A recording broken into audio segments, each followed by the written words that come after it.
ایک اور سنا دوں واقعہ آپ کو.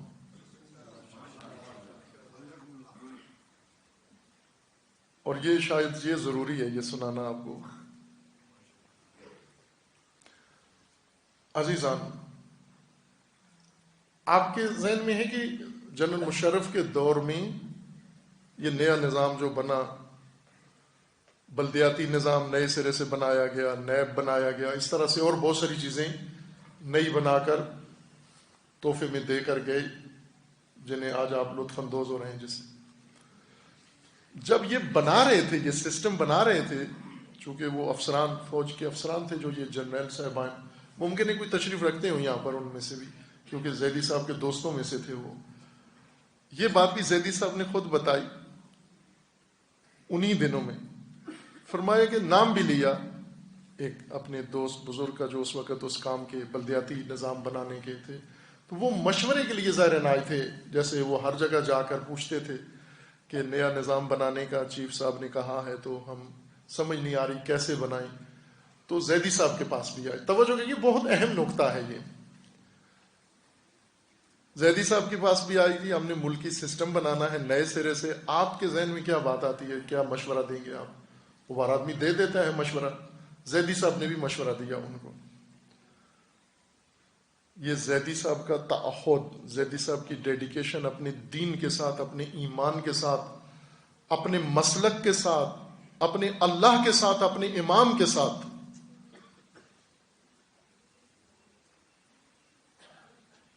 اور میں ایک طالب علم ہونے کے باوجود مجھے بہت تعجب ہوا کہ ظاہر ہے کہ اگر میں نے ذہن میں یہ سوچا کہ اگر یہی صاحب مجھ سے پوچھتے تو میں یہ جواب کسی مصلحت کی خاطر گول مول کر کے میں نہ کہتا. جس صراحت سے، جس بے باکی کے ساتھ، جس دبنگ طریقے سے زیدی صاحب نے ان کو کہہ دی بات، ظاہر ہے وہ بات انہوں نے کرنی تو نہیں تھی، نہ پاکستان میں اس کی کوئی گنجائش ہے. بعض لوگ کہتے ہیں نا کہ امامت کی پاکستان میں گنجائش نہیں ہے. وہ امامت کی پاکستان میں گنجائش نہیں ہے، آپ کے دل میں ہے یا نہیں ہے؟ آپ کی زبان پر بھی گنجائش نہیں ہے، آپ کی کھوپڑی میں بھی گنجائش نہیں ہے، آپ کی اپنی گھر میں گنجائش نہیں ہے، آپ کی مجلس میں بھی گنجائش نہیں ہے، آپ کے اپنے مدرسے میں بھی گنجائش نہیں ہے، آپ کے اپنے ممبر پر بھی گنجائش نہیں ہے. زیدی صاحب نے کہا کہ وہ میرے پاس آئے. ممکن ہے وہ تشریف رکھتے ہیں، مجھے نہیں معلوم، میں ان سے آشنا نہیں ہوں. چونکہ زیدی صاحب کے دوستوں میں سے تھے، اور آج زیدی صاحب کے دوستوں اور عقیدت مندوں کی مجلس ہے، سب تشریف فرما ہیں، اور آپ سب اپنی ذات کے حوالے سے بھی قابل احترام ہیں، اور زیدی صاحب کے ساتھی ہونے کی وجہ سے بھی ہمارے لیے آپ سب قابل احترام ہیں. لیکن پہچانیں جس ہستی کے ذکر کے لیے آج ہم جمع ہوئے، ان کے اصالِ ثواب کے لیے، وہ تھا کون وہ شخص؟ کہا کہ جب انہوں نے مجھ سے پوچھا کہ کیا کریں ہم، ملک کا نیا نظام، نیا سسٹم کہا گیا ہے، چیف صاحب نے کہا نیا بناؤ، کیا بنائیں سمجھ نہیں آ رہی. ہر ایک کے پاس جاتے ہیں وہ کچھ اور ہی ڈال دیتا ہے، کوئی کہتا ہے یورپ والا بناؤ، کوئی کہتا ہے چین والا بناؤ، کوئی کہتا ہے فلاں والا بناؤ. زیدی صاحب کہتے ہیں میں نے اس کو بالکل واشگاف الفاظ میں، بغیر لگی لپٹی میں سیدھا سیدھا کہہ دیا کہ پاکستان کے لیے اگر تمہیں موقع دے دیا گیا ہے اور تمہاری ذمہ داری لگا دی گئی ہے ایز اے مسئول انجینئر کے ڈیزائن کرو نظام، تو میں مشورہ دیتا ہوں کہ پاکستان کے لیے ولایت فقیہ کا نظام ہو. آپ بتاؤ مجھے پاکستان کا کوئی مولوی یہ بات کر سکتا ہے؟ کوئی کر سکتا ہے یہ جرأت بات کرے؟ وہ زیدی صاحب کو پتہ تھا کہ نہیں کرنا انہوں نے، اور ہو نہیں سکتا، ظاہر ہے گنجائش نہیں ہے اس طرح کے جو سسٹم ہے پاکستان کا، جس طرح کے لوگوں کی ذہنیتیں اعتقاد ہیں. لیکن زیدی صاحب کا مقصد یہ نہیں تھا کہ میرے کہنے سے یہ ولایت فقیہ ادھر ڈیزائن کر کے نافذ کر دیں گے. انہیں یہ بتانا مقصود تھا کہ دنیا کے سارے نظام پڑھ رہے ہو تو یہ بھی ایک نظام ہے، اسے کیوں نہیں پڑھتے تم؟ تو انہوں نے پہلی دفعہ سنا، یا سنا ہوگا لیکن ڈیٹیل میں نہیں تھا. باہر کے زیدی صاحب کہتے انہوں نے کہا یہ کیسے ہو سکتا ہے؟ کہتے میں نے اسے کہا کہ اگر تم کرنا چاہو تو ہو سکتا ہے، ہو سکتا ہے، اگر کرنا چاہو تو ہو سکتا ہے. عزیزان یہ بہت بڑی بات کی، بہت بڑی بات کی. اس کو کہتے ہیں ڈنکے کی چوٹ پہ مومن بننا، اس کو کہتے ہیں عمار یاسر جیسا مومن بننا، اسے کہتے ہیں ابو ذر غفاری جیسا مومن بننا۔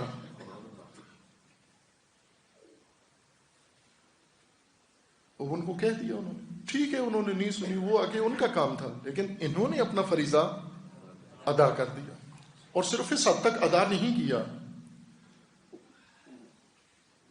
بلکہ ایک اور ماجرا یہیں پر ٹوئن شہروں میں، راولپنڈی اسلام آباد میں، ایک طالب علم نے مجالس پڑھنی تھی یہاں لاہور پنڈی میں، اور کچھ لوگ تھے جو پسند نہیں کرتے تھے کہ، اور ایک مجلس کے بانی زیدی صاحب تھے خود، انہوں نے اشرا رکھا ہوا تھا کہ آپ آئیں یہاں پڑھیں۔ وہ ہو گیا، وہ بعد میں جب اعلان ہوا تو کچھ لوگوں کو پسند نہیں آیا کہ یہ نہ پڑھیں یہاں مجلس پنڈی اسلام آباد، تو انہوں نے مختلف جو بانیان تھے جنہوں نے کروانی تھی مجالس، ان سے رابطے کیے کہ یہ طالب علم نہ پڑھے مجلس ادھر۔ کچھ لوگوں نے کہہ دیا جی ٹھیک ہے، چونکہ مؤثر لوگ تھے، منع کرنے والے بانفوذ لوگ تھے، اثر رسوخ تھا ان کا ہر طرح کا، تو انہوں نے ان کی بات مان لی کہ ٹھیک ہے نہیں پڑھیں گے۔ 2-3 جگہوں پر مان لی گئی، 1-2 جگہوں پہ نہیں مانی گئی۔ زیدی صاحب نے مجلس رکھی ہوئی تھی ایک، تو انہیں بھی جا کے روکا گیا، ان کے اپنے ساتھی دوست محترم عزیز لوگ، تو انہوں نے جا کر کہا کہ یہ نہ پڑھیں یہ مجلس۔ تو زیدی صاحب نے ان سے کہا کہ کیوں نہ پڑھیں، تو وہ چونکہ دوستانہ ان کا آپس میں بے تکلف ماحول تھا، تو انہوں نے صحیح بات، اصل بات بتا دی، اور یہ بات بتائی کہ یہ طالب علم غلط باتیں کرتے ہیں، غلط مجلس پڑھتے ہیں۔ انہوں نے کہا کیا غلط بات کرتے ہیں؟ کہا یہ ولایت فقیہ پہ پڑھتے ہیں۔ تو انہوں نے کہا یہ غلط کیسے ہو گیا؟ کہا بارکیفیت نہیں ہونا چاہیے، اس موضوع پہ مجلس نہیں ہونی چاہیے یہاں۔ تو انہوں نے کہا ٹھیک ہے، آپ لوگ نہیں پسند کرتے ہو، یہ تو ہوگی مجلس، تو ہوگی، ہم نے اس لیے تو رکھی ہے کہ یہ اس موضوع پہ مجلس ہونی چاہیے۔ باہر کے وہ آپس میں بے تکلف تھے، تو بات ان کے آرگو پہ آ گئی، ڈیبیٹ شروع ہو گئی، وہ کہنے لگے نہیں ہونی چاہیے، یہ مصرتیں ہونی چاہیے۔ زیدی صاحب کے اپنے بقول کے آخر میں کہا بھی ٹھیک ہے یہ تو مجلس تو ہوگی، تو انہوں نے باتوں باتوں میں ان دوستوں نے،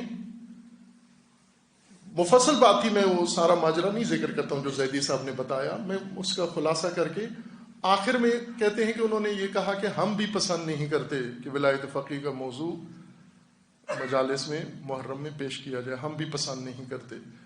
اب توجہ کریں، زیدی صاحب وہی جو پہلی اپوائنٹمنٹ میں جو جیسا ان کا رویہ تھا، اٹھ کے کھڑے ہو گئے اس بڑھاپے میں، اور کھڑے ہو کر کہا کہ اٹھو میرے گھر سے چلے جاؤ۔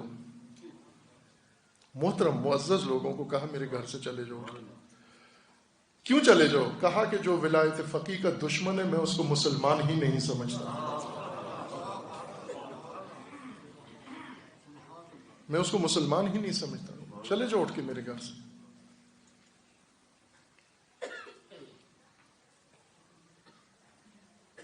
یہ وہ باتیں تھیں جنہوں نے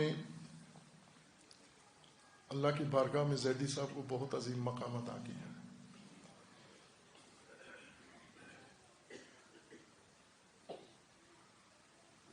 بارگاہ اب جتنی ان کی اپنی توفیق تھی، میں یہ نہیں عرض کر رہا ہوں کہ جو انہوں نے جو کچھ کیا وہ برکت اخلاص سے کیا، ہر جماعت کے ساتھ رہے، ہر طبقے کے ساتھ رہے، جہاں بھی انہوں نے دیکھا کہ یہاں دین کے نام پر، مذہب کے نام پر تشیع کے لیے کوئی قدم اٹھ رہا ہے، زیدی صاحب پیچھے نہیں ہٹے وہاں سے،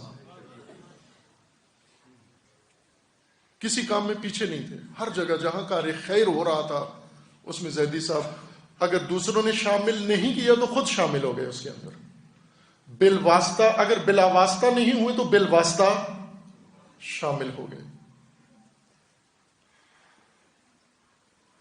میں حرج نہیں ہے یہاں عرض کر دوں آپ کی خدمت میں کہ زیدی صاحب